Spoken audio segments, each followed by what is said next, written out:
When the biting cold winds sweep through the concrete jungle, dropping temperatures far below freezing, we must remember a time of true despair. Minus 40 degrees, out here in the wasteland, our bare skin, a tropical primate's fragile inheritance, would turn to ice in just 10 short minutes. It wasn't merely discomfort, it was a sudden sentence, a silent shadow creeping in.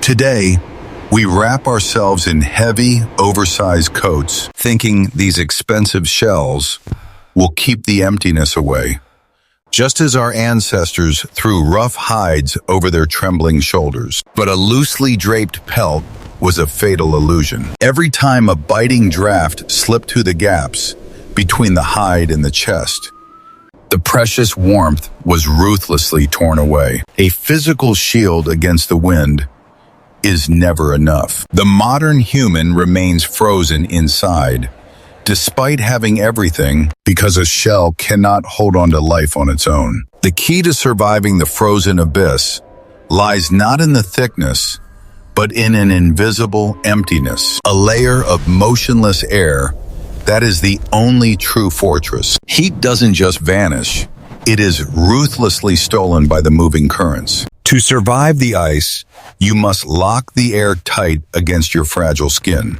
Look at us now. We pull up our modern zippers. We fasten our synthetic collars, sealing out the hostile world, believing this heavy armor keeps us safe from the chilling void. But for the ancient wanderer, there were no zippers in the dark, no flawless barriers, no effortless ways to close the gaps. Just trembling, exhausted hands, desperately gripping the rough edges of raw hide. Try to move, try to lift a heavy wooden spear to survive, and the fragile seal breaks. The bitter wind rushes in instantly, the joints flex, the pelts shift, and the invisible fortress crumbles. It was a cruel biological paradox. To move was to freeze. They needed to fuse the separate pelts together, permanently and seamlessly. But with no binding agents, they had only one desperate, agonizing path forward. 40,000 years ago, in the freezing depths of Denisova cave, a silent revolution was born in the shadows. It was not a grand weapon, nor a roaring fire. It was an empty space, barely 1 millimeter wide, carved patiently into a tiny fragment of animal bone. Look at our modern hands today, swiping endlessly on glowing glass, searching for a fragile connection in the digital void, while an ancient hand, exhausted from relentless friction, spun a dark stone drill, hundreds of times pressing into the rigid bone, hour after agonizing hour. It was the birth of the eyed needle, a miracle of human patience. Bone dust falling like snow as the sharp stone finally pierced through. A single tiny hole, just wide enough for 10 human hairs, capable of binding the torn edges of the world together. The needle was ready, but a needle cannot mend a tear without the thread of life. The answer didn't grow on trees. It lay hidden deep within the fallen giants of the ice. After the struggle was over, the ancient survivors knelt beside their massive provisions, searching for a hidden treasure. The lumbar sinew running along the spine. We call it sinew, a lifeline crafted in the dark. Today, we panic when a fragile fiber optic cable breaks, severing our digital ties, leaving us stranded in a silent room, while our ancestors carefully extracted thick bundles of organic cords, drawing the long, elastic sinew from the shadows of the fallen giant. Fresh from the harvest, these cords were flexible, full of moisture and life. But the freezing air and the harsh winds of the tundra would quickly dry them out over several bitter days. The moisture evaporated, leaving behind something entirely different. The supple cord transformed, shrinking into a stiff, unyielding rod, a raw material locking its secrets tight within. It became hard as stone. To be reborn, it first had to be shattered. The stone falls, shattering the rigid rod, breaking it down into hundreds of microscopic fibers. Today, we fragment our attention, scattered like digital dust, while they fragmented the bone-hard sinew to create unity. Each strand, thinner than a single human hair, twisted carefully together, rolling across rough palms to form a ribbon of pure endurance. But this thread carried an ancient biological magic. The secret lay in its very substance, collagen. When the freezing snow melted, seeping into the delicate seams, the thread did not weaken. It awakened. Touching the moisture, the collagen fibers rapidly expanded, swelling to blindly plug the microscopic gaps in the hide. A natural, waterproof seal, born entirely from the wild. The thread was perfect, but how do you push it through ancient armor? Ice Age leather was not the soft fabric we wear today. It was an unyielding armor, tough enough to turn away the wilderness. A fragile bone needle would snap instantly if forced against it. We build complex gears today, precise machines moving in perfect harmony, but the ancient mind engineered a different kind of mechanism, a brilliant two-step rhythm born from pure necessity. First, a sharp triangular stone, the awl, pressed hard into the rigid hide, creating a tiny pilot opening. But a rough stone hole is too coarse for the delicate thread. Next came the bodkin, a smooth, tapered tool made of ancient bone. It pushed gently into the gap, widening the path without tearing the hide. Only then did the true magic happen. The needle, already carrying the sinew, glided through effortlessly, punching and threading, united into a single, flowing rhythm. The speed increased, but a straight seam would soon become a watery trap. Every hole punched in the hide was a deadly vulnerability, a direct path for the freezing water to invade the static air. Once the icy moisture breaks through, the thermal fortress collapses entirely.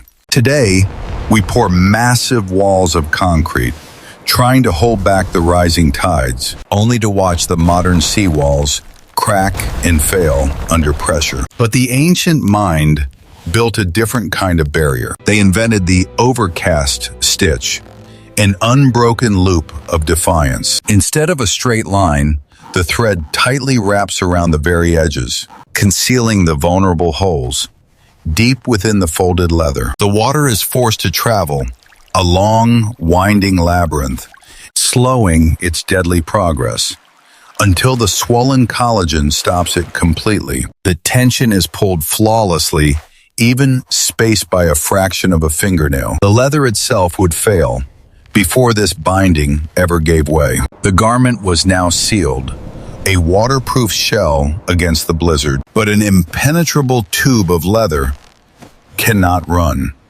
How do you wear armor and still hunt? A heavy cloak is a death sentence when you must charge forward into the storm. To hunt, to survive the endless freeze, the body must bend, twist, and strike. But a single massive pelt buckles at the joints, creating fatal gaps of freezing air. Today, we engineer spacesuits, calculating every angle of human articulation, drawing complex blueprints to protect astronauts in the deadly void of space.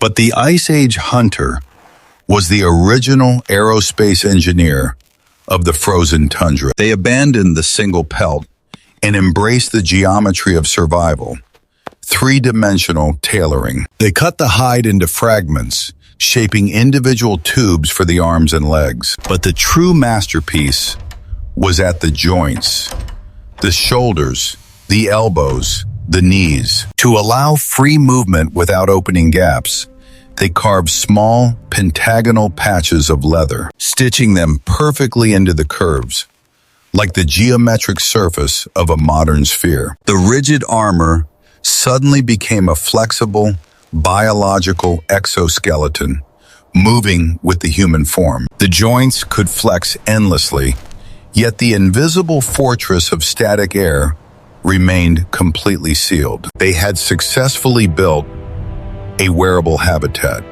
a biomechanical fortress against the ice, a structure hugging the body flawlessly. But organic matter decays, turning to dust in the earth. 40,000 years have passed. Not a single piece of ancient clothing has survived the earth. The organic leather, the sinew threads, have all vanished into the soil. Today, we panic when our invisible cloud data is wiped clean, leaving no trace of our digital lives, terrified that we will be forgotten. But our ancestors left behind ghosts of their brilliant engineering. Under a microscopic lens, the ancient bone needles reveal a hidden truth. The shafts are perfectly smooth, polished by the endless, repetitive friction of the sinew thread, and the tips gleam brightly from penetrating the rigid hide thousands of times. Even shattered needles were not thrown away. A new hole was drilled, giving the tool a second life. The second ghost lies in their artifacts. Small seashells and fallen animal teeth pierced with microscopic precision, aligned in perfect, rhythmic sequences. These weren't random marks. They were the very same techniques used to bind their armor. The patterns of their survival evolved into the symbols of their identity. A simple necessity had blossomed into ancient culture and belonging. These worn-out tools were not discarded relics. They were preparing humanity for a great, impossible journey. 20,000 years ago, the oceans froze, revealing a massive land bridge, Beringia, a desolate wasteland of ice, dropping to unimaginable extremes. There was no wood for fire, no natural shelter to hide within. Yet humanity crossed it, not with fire, but carried inside their wearable habitats. Every step across the ice was protected by a microscopic thread and a tiny, empty hole, barely 1 millimeter wide. That fraction of empty space saved the entire human race from the cold abyss. Now, look at us today. Wandering through our own frozen concrete landscapes, we wear expensive brands, draped loosely over our fragile egos, but we are shivering inside. The modern mismatch is a lonely chill. We have forgotten the ancient art of connection, the static air of true belonging. It is time to drop the loose pelts of modern vanity and learn to stitch our fragmented souls back together. What invisible threads are you missing? Share your thoughts below. Subscribe to the Museum of Earth as we continue to unearth our primal shadows.